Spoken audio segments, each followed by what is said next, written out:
Сен есің ауысып қалғаннан саумысың өзі? Не болған өзіңе? Әй, ол мен тек 30 өлекшінмен бірге қамап қойды. Өлтірген жоқ. Не үшін екен білемісің? Айтшы, не үшін? Сен не үшін деп ойлайсың? Мені қимағандықтан. Ол сені бір шауып өлтіре салмай біртіндеп азаптап өлтірмек. Білесің ба осыны? Солай ма? Олай болмас.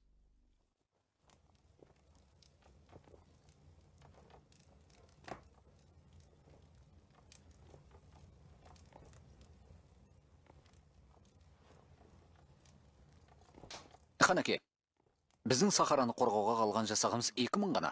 Тоғайлының елі алда-жалда тұтқиылдан шабуыл жасай қалса, ойда жоқта қиын жағдайға душар болып жүрмейік. Ханеке, біз Астананы енді ғана алдық. Енді өкшелей соғысуымыз керек. Жасақты шегіндірсек, кейін өкініп қалып жүрмейміз бе? Ұзын сақал, сен не дейсің? Бұрынғылардың асыққан шайтанның ісі деген сөзі бар. Біз қазіргі күшімізбен Сун, Алтын, Таңғұт елдерінің күшін салыстырар болсақ, тіпті оңтүстікке жасақ шығаратын күнде де Алтын елін жоя алмаймыз. Сен ырымы жаман құс екенсің.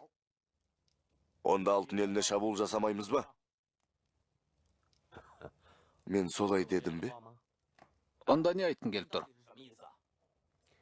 Қахан, біздің ендігі істеуге тиістісіміз орталық өлкеде қосының бір бөлігін қалдырып, әскердің негізгі үшін Сахараға қайтару. Осылай артқы шептіні қайтып алған соң орайлы сәтті күтіп кесек қимылға әзірлену. Қашанға дейін күтеміз? Алтын ел өздігінен жойылғанға дейін бе? Жалғаспаңдар. Ұзын сақал, сөзің жалғастыр. Құрметті көрермендер, осы аккаунтқа тіркеліп қолдап кетіңіздер. Описаниеға атауын қалдырам, соны басу арқылы кіре аласыздар. Әлі талай қызықтар болады, соларды жалғасын салып отырамын. Маған мотивация сіздердің тіркелгендеріңіз осы аккаунтқа.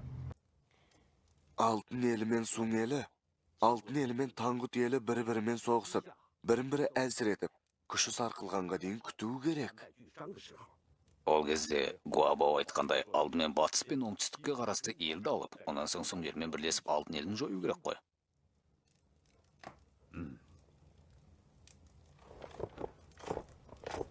Қахан, Алтын елінің елшісі Жаң Шишин келді. Жарайды.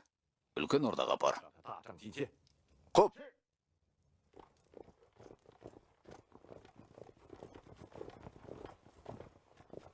Алтын елінің елшісі патшаның сол қолы ақылшысы Жаң Шишиннен Моңғол елінің Шыңғысханына сәлем.